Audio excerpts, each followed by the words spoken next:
Good evening and welcome to an impromptu episode of Mets in the UK podcast, bringing you all things Mets from a UK perspective. I say impromptu, it's not Tuesday night, but how can we not? I've managed to gather together my usual partner in crime, Tom. Evening, Tom. Hello. And our Joe. Hi, Joe. I'm smiling. Smiling. Guys, normally we do this on a Tuesday, and those who have listened previously, if you've not listened previously, go find us, catch up. See, what day is it? Excuse me, what day is it? It's a good question. It's a good question. It's Thursday. We are recording this Thursday evening because we have no game tonight, and we have no game tomorrow night. Go find our other ones. Have a laugh at our failed predictions. Go give us a like, a follow, a shout, a comment, all that fun stuff. We can be found at Mets in the UK on all of your socials, and you can find us and tag us using the hashtag MITUK. Right, all that's out the way. Gah! Guys, what are we doing? So as we're recording, we've had to get together because last night we secured our place in the NLCS. NLCS, baby.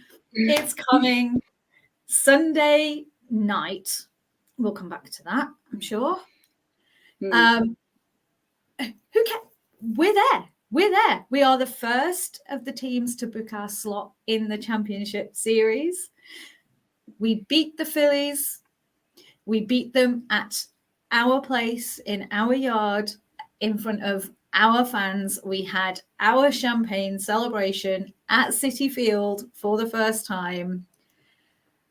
I'm just going to put it out there. What's going on? How are we feeling? What are we doing? Tom, speak, please. I can't. I'm speechless. I'm literally speechless. For someone who talks for a living, I'm struggling to find the words. I just can't believe it. I've spent the last couple of games trying to just take it in, not knowing where it was going to go. I've stayed off social media. I've put my phone away. I've wanted to just enjoy it for what it is. Kind of an old school way of taking it. But I think 2022 was over so quickly. And my fandom sort of started in the NLCS of 2015. So for me, this is the first proper playoff run that I've been able to actually just enjoy as a Met fan. So I've just been wanting to take it all in, enjoy every minute of it without any of the other distractions that are going on around me. But, oh man, I've been so tired the next day. I have consumed more coffee than Starbucks consumes in a day. But it's been worth it. It's been worth every single second, seeing these Mets, the vibe around the team, all the good stuff that's been going on the field and off the field as well, which I'm sure we'll get to in a minute. But yeah, just absolutely loving it. It's so surreal. Surreal is a great word for it. Joe, how are you feeling? I think I posted it in the group. I think it feels extra sweet because we've won without expectations, whereas the Phillies fans were they've been up for it all year. They're like, we're winning. So we've just stormed on through and just ruined their hopes and dreams, which is quite nice. Hopes and dreams. Yeah. I spent the day being tired, drinking coffee, or just with my phone stuck to my hand, just finding a new video to watch. Whether it's someone celebrating, someone saying something funny, someone hugging someone on the field, I can't get away from it. It's amazing. There has been a lot of content to consume, which has been and from all sides as well. I mean, we've seen obviously official Met stuff from SNY, stuff from fans who were there, stuff from the Phillies side. I do have to mention, I know that we can see some of the bad rap that the Phillies fans get. Sam Kimber was very gracious last night in defeat and reached out and tweeted and was actually very accepting of the whole situation. So we appreciated that as a group. But we focus more on what we've done and all of our wholesome content. I mean, there's that clip of Linda going to the crowd at the limo in tears. Limo in tears, and just and more epic Howie calls. I have literally had Howie on repeat again and again and again. That Grand Slam call, chills. There has been so much content. We have been very tired, although last night wasn't too late, although it took so. I think it was hard work though, wasn't it? It was. Last night was much more. The night before, let's kind of take it back, right? So that night before game 3, so game 1 at City Field, I don't know about you guys, but it felt almost routine. Like that was, I think I probably said it was like the most comfortable win it feels like we've had in weeks. Like I didn't get to the end of that and feel completely emotionally drained.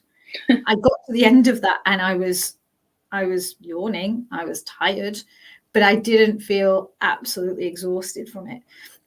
Unlike many of the other games that we've had recently,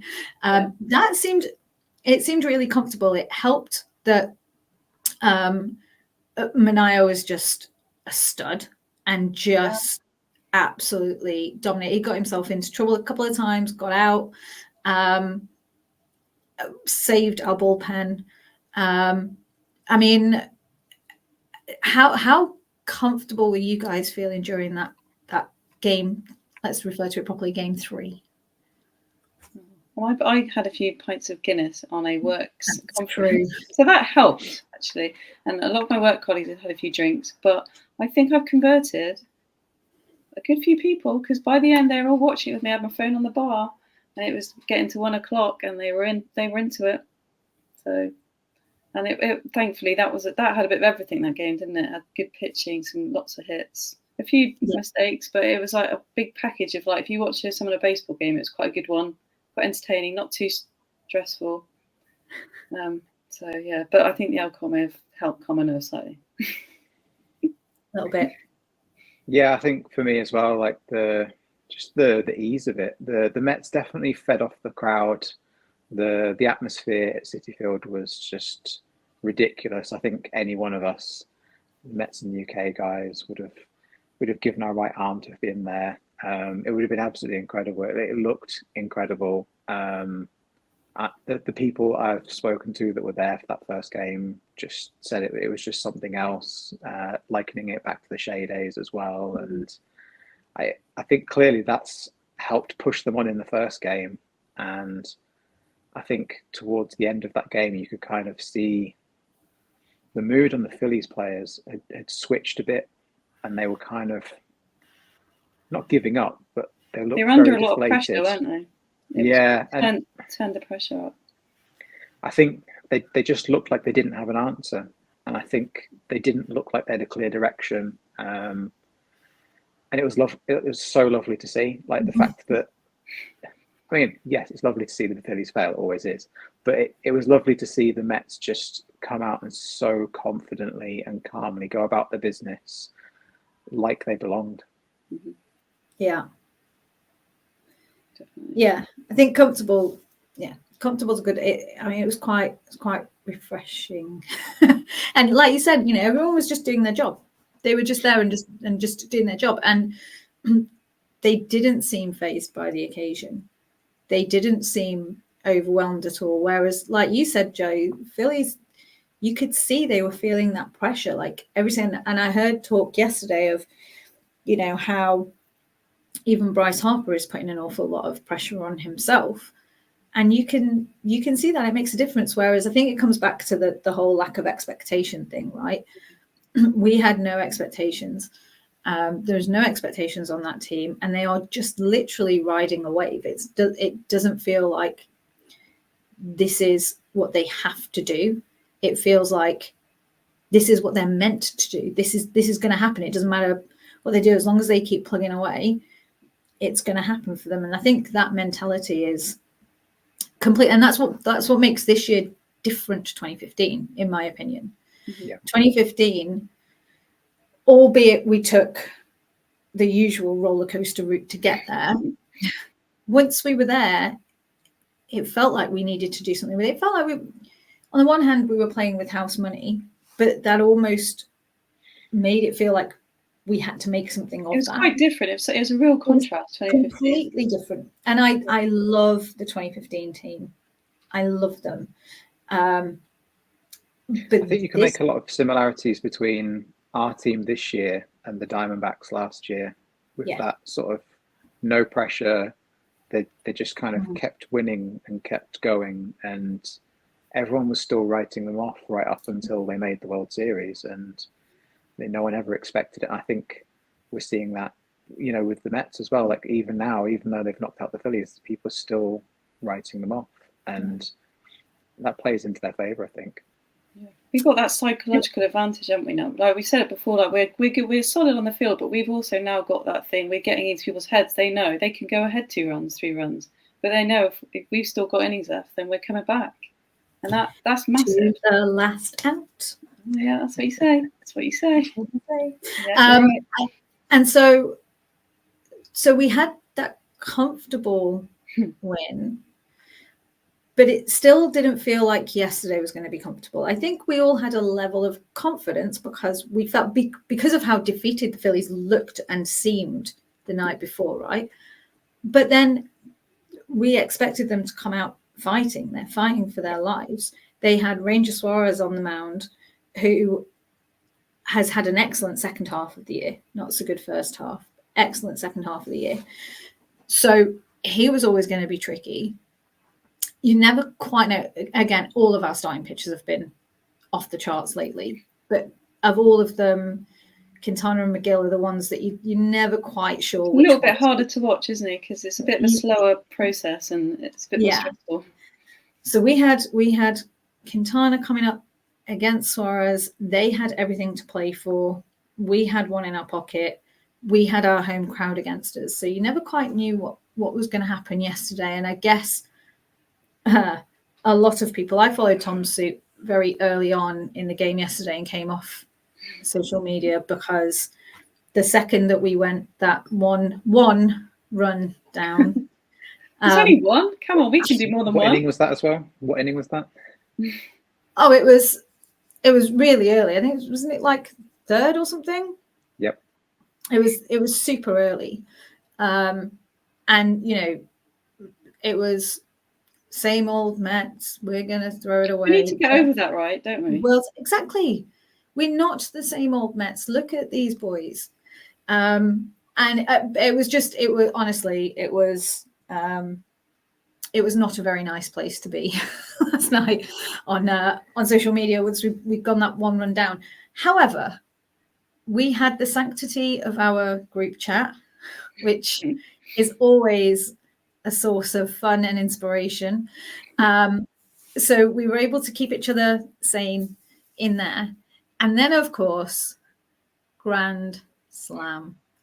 It was only ever going to be Lindor or Alonso. But they teased us. How many times have they teased us already? They did. How many times did they have the bases loaded? Oh, I hate that. It's well, you all know me. It's my joint most hated thing in sport, leaving standing runners, especially when it's like no outs or one out. It does normally come back to bite you. That's the thing, and we kept doing it. So that's true. It does, and we got away with it. Lindor came through. Let's not forget though. Lindor will get all the plaudits, but it was a grand slam because 3 other people got on base ahead of him, and kept going. So. And once we went ahead at that point, I know we were a little nervy in the group, but it didn't feel like they were ever going to score another 3 to even take it to extras. It just didn't. It did. I mean, we're conditioned to be nervy and to not be able to watch, right? But it didn't feel like they were going to score 3 runs, and I think I was. I was worried about pouring my drink, wasn't I? Because I was scared about jinxing us. So I'd got it and I actually started pouring it. And then I was like, no, I'm not going to touch it. I can't touch it until it's done. And I hear Howie say, put it in the books. Which was, Amazing. So how did you guys cope with game 4? Come on, Tom. I think the video clip that SMY have posted today of Senga in the dugout, his face. Yeah. I've easily watched that back about 50 Is times. that real? Like, Joe, I've just been... That's crazy. I'm like, someone altered that. No. What's he doing? I think that was most of us when the Grand Slam hit. That reaction of like, oh my God, what is actually happening? As you said, T, like the fact that it's Lindor, I think, you know, especially after the start of the season, he had all of the outpouring of hate from certain sections of the fans at the booing and everything that went on. It had to be him. And I think, you know, the whole time this argument about Lindor has been around the contract and the money. Like people are having their own money taken away to pay his wages. Like, never mind the fact that Steve Kearns a billionaire, he can pay Lindor whatever he wants. But I think moments like last night and the season that he's had, it just proves that the value for money they've got out of him already, and we've still got him for another 6 seasons. It's incredible. It's absolutely incredible. And, you know, I think this won't, I'm going to make a bold prediction here of this isn't going to be the last Francisco Lindor thing that happens with the Mets this postseason. I think there's still one more to come. Let's hope so. I hope so. Joe? I was watching quite chilled on the sofa, and for all the other, we've had loads of big moments already, haven't we? So, and all of those, I've you know, got up, cheered. Like, yeah, this time I did a bit of a Senga, and then I leapt up and I was watching that, and we're like dancing around in the middle of the living room, and there's 2 cats in the room going, "What are you doing?" And I just couldn't believe it. I was like, "Oh, thank you." And do you know what I like best? That as soon as he hit it out and we'd know it'd gone, Lindor he was so calm. Yeah. Because I think a lot of other players might have got overexcited, or someone on another team might have really rubbed it in, given it some, but he was just like, yep, done it again. Yeah, standard. Yeah. And let's not forget, he's done that with a back injury. He's still injured. Yeah. He's playing through the pain, doing all of this. It's just, yeah, it's incredible. There was and Iglesias went and jumped on him, and I was like, oh! Please don't do that. I was like, please don't do that. He's got a bad back. Yeah. On a similar note, though, have you seen that Diaz doesn't celebrate either? Yeah, I don't blame him. The knee thing, all the players like didn't run to him at the end, and he was very much celebrating on his own, and that's got to be a big thing for him as well after the way he got injured last year. Definitely. Yeah. Definitely, but it was good. But the celebrations were epic. Poor Rosie went flying again. she should know better. Pets should not be in the room when you're watching baseball like this, should they? Postseason baseball, pets need to go away. Just they need to stay out of the way. I don't understand, and then it's too late, and they get scared. Yeah, no, she gets. I think the night before. Was it the night before?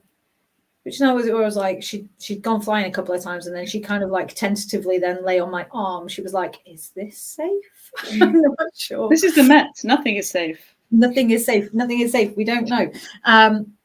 But the overriding vibe, we'll come back to it again, right? It's just a vibe.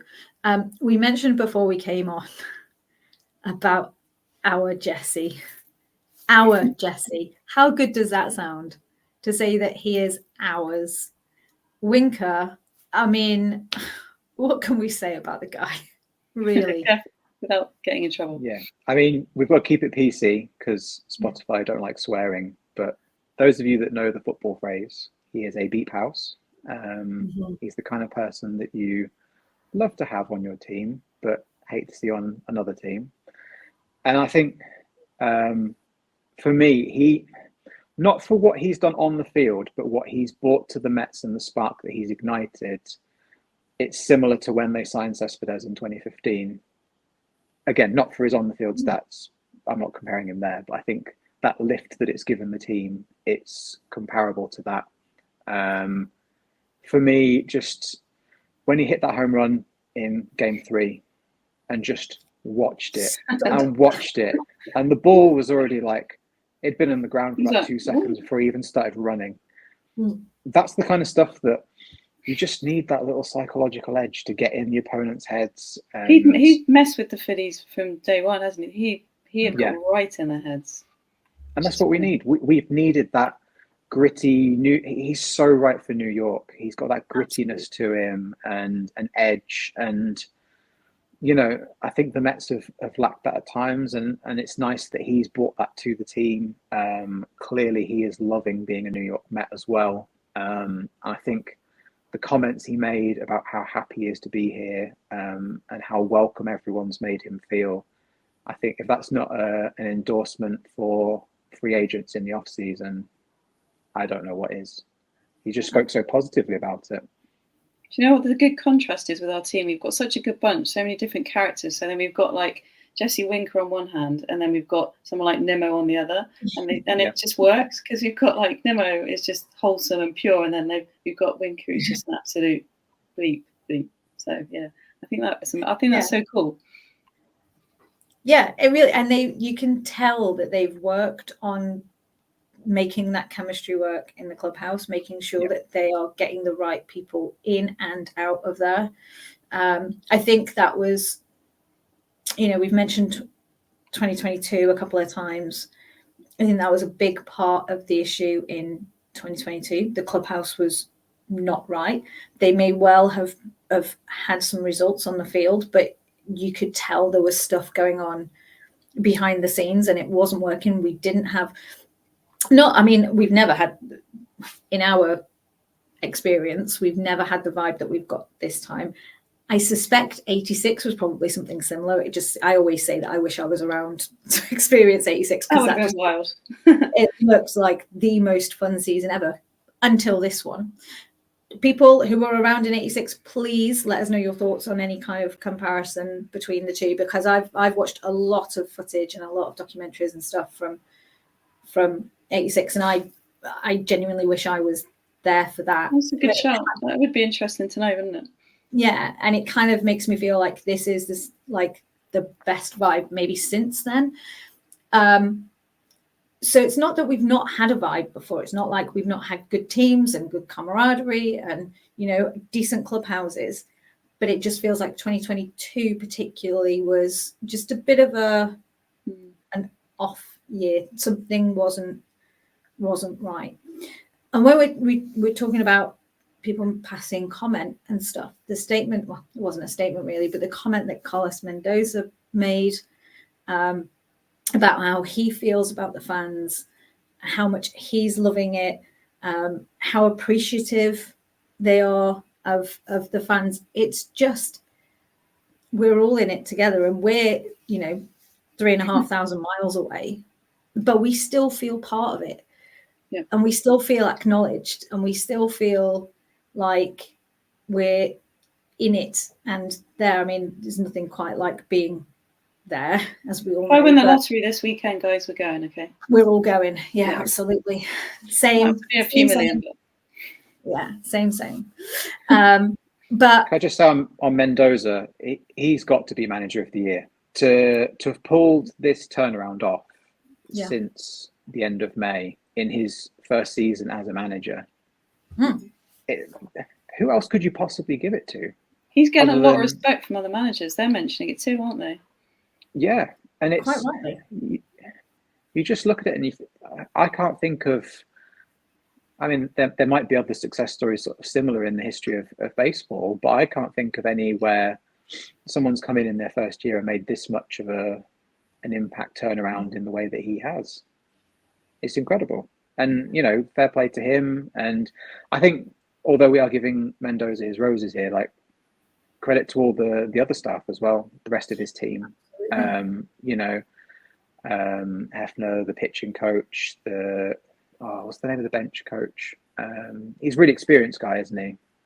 He's helped out, and just from top to bottom, we're better run, and it's so nice to see the Mets fan.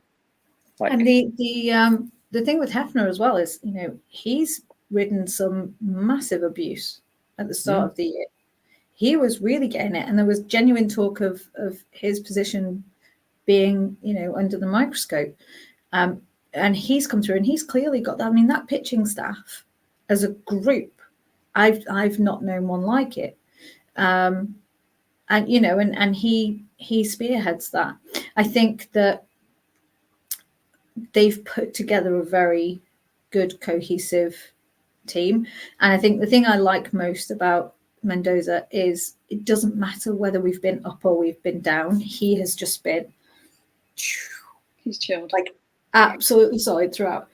He's not gotten too down about losses. He's not gotten carried away with wins. He has just been absolutely solid. And to be able to have that composure as a first year manager, we know obviously he's vastly experienced and he knows New York. I think that's made a massive difference. I think somebody else coming from outside of New York and not getting that might have been something different. I think it was a genius move hiring him, having known that he knows New York and what's expected in New York and how to deal with that, because that's a whole extra thing that they have to deal with. The media and the expectation in New York is completely different to anywhere else.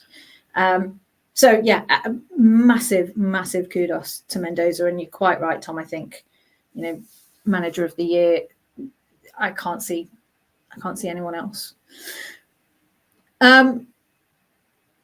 We are starting the National League Championship Series on Sunday. We get a break. We get time to relax in between and recover. Well, yeah, but do we think? I mean, I'm not sure. You want to crack on, don't you? You just want to get them, get in there. I think I'm happy that Diaz is getting a bit of a break, but there's nothing to say that he couldn't have had a break in game one anyway. I'm happy that we get time to travel because we will be going to California one way or another. And if I win the lottery, we need that time to get us all there. That's true. That is true. Yeah, we need time to get things in place to get us there. But I kind of feel like we need to just keep going. I mean, you're right. For our bodies are very thankful for the break, and I'm going to go to bed in like an hour. Yeah. What time is it? Me too. I can't wait. Yeah.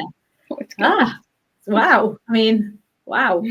But that's all good. But I kind of think, like, we talked about this, and I think it's possibly what's played into the difference between us and the Phillies in this series. Well, also, that break.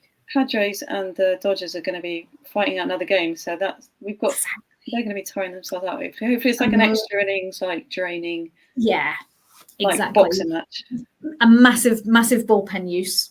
Thank you very much. I'm going to keep it brief because we've been just enjoying this far too long already. Padres or Dodgers? Who do we want, Tom? Dodgers. I think in order to solidify Lindor as MVP, we've got to beat the Dodgers because they've got Ohtani, because they've got Yamamoto, because they've spent all this money. I'd love to get revenge over the Padres and cheating Joe Musgrove after 2022.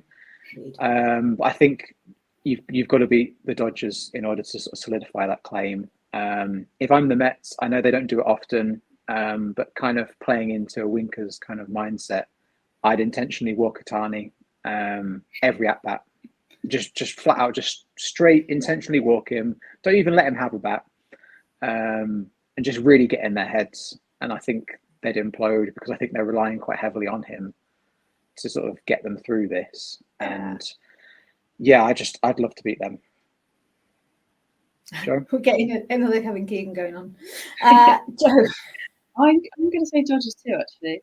I've been flip-flopping a bit, but from like the history perspective, and also I think again whoever we get, I think will be the underdog. And why not take down the big guns with the biggest player that everyone just keeps talking about all the time? Because they'll talk about Ohtani the whole series, and then one of our boys will step up and be like, "Hi, we're here too," and yeah, beat them as well.